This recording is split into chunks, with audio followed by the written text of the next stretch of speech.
बढ़ते हैं आगे और अब खबर वेदांता समूह के हिंदुस्तान जिंक लिमिटेड की। चंदेरिया लेड जिंक सिमेल्टर प्लांट में गैस रिसाव की घटना को लोग अभी भुला भी नहीं पाए। उससे पहले ही जिंक प्रबंधन की कारगुजारी एक बार फिर से सुर्खियों में है। अब जिंक प्रबंधन पर लोगों की जमीनें हड़पने का आरोप लगा है।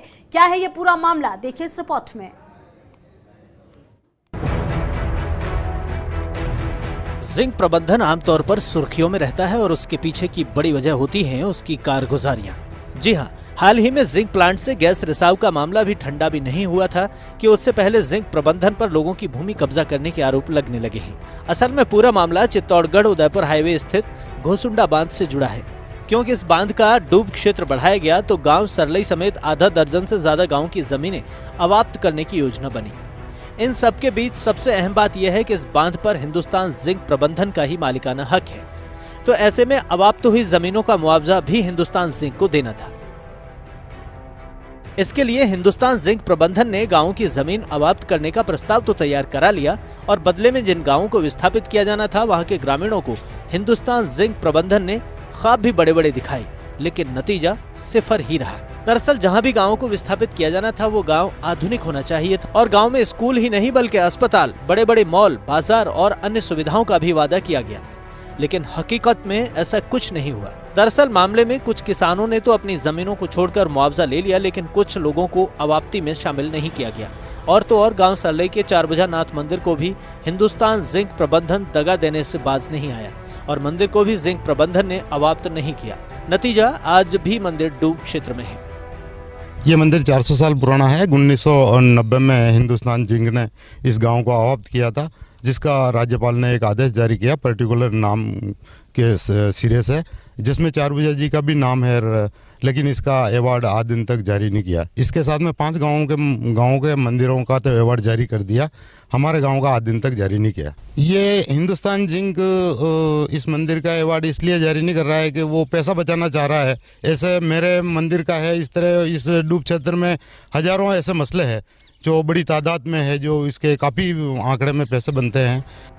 ऐसा नहीं है कि भूमि अवाप्ति के दौरान जिंक प्रबंधन की ओर से की गई चालाकियों के बारे में किसी को पता नहीं। असल में खुद सांसद चंद्र प्रकाश जोशी कहते हैं कि उन्होंने जिंक प्रबंधन की कारगुजारियों के कई मामले पहले ही संसद के पटल पर रखे हैं। ऐसे में अब भूमि अवाप्ति मामले में किसान परेशान हैं, जिनको लेकर प्रशासन को तुरंत एक्शन लेना चाहिए। ये बात सही है कि किसान की आप जमीन लेते हो तो कुछ लोगों की जमीन लेना और कुछ लोगों को छोड़ना ये न्याय संगत नहीं है, और ये विषय मेरे भी संज्ञान में आया था। मैंने उच्च अधिकारियों को और जिला प्रशासन को इसके लिए अवगत कराया है, और कई लोग तो अभी भी मुआवजे के लिए इधर उधर ठोकरे खा रहे हैं। तो ऐसे में कुछ लोगों को मुआवजा और बाकी लोग, पानी भर गया है तो बाकी जो ज़मीन है, कई लोगों के घरों में खेतों में पानी भरा हुआ है लेकिन उनको मुआवजा नहीं मिला है, तो उनको न तो फसल ले पा रहे हैं, न वो अपने घर में रह पा रहे हैं।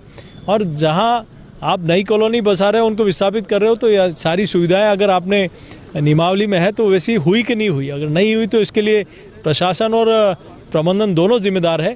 तो ये निश्चित रूप से किसानों के साथ जस्टिस होना चाहिए, और अगर ऐसा नहीं हुआ है तो इसको जिला प्रशासन को संज्ञान में लेकर इस काम को पूरा करना चाहिए।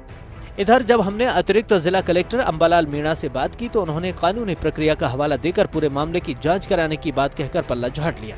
हालांकि उन्होंने इतना जरूर कहा कि जिन लोगों के अवार्ड कोर्ट में जमा हैं, ऐसे कई मामले सामने आए हैं जिन्हें उन्होंने हाल ही में निस्तारित किया है। साथ ही उन्होंने मंदिर के मामले की जांच कराने की बात कही है। पूरी अवाप्ति की जो प्रक्रिया है वो एक कानूनी प्रक्रिया है और उसमें सुनवाई का प्रावधान भी है।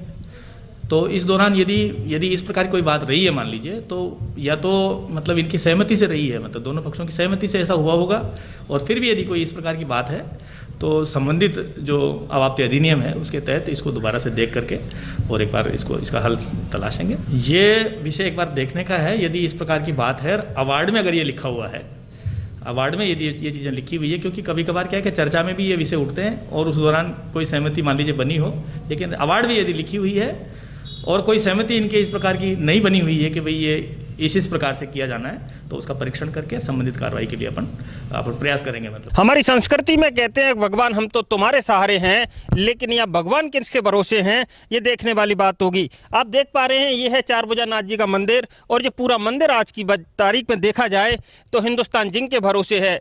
अगर हिंदुस्तान जिंक इन्हें मुआवजा देता है तो भगवान कहीं दूसरी तरह विस्थापित हो पाएंगे, अन्यथा किसी दिन ये भगवान भी हिंदुस्तान जिंक की अकर्मण्यता की भेंट चढ़ जाएंगे, क्योंकि इस क्षेत्र का ज़्यादातर एरिया हिंदुस्तान जिंक ने एक्वायर कर लिया है और बचा है एक ये मंदिर जिस पर हिंदुस्तान जिंक की नीयत खराब है।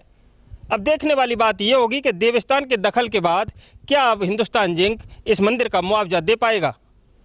कैमरा पर्सन चंद्रेश जैन के साथ P K Agarwal, first Indian news, Chittorgarh.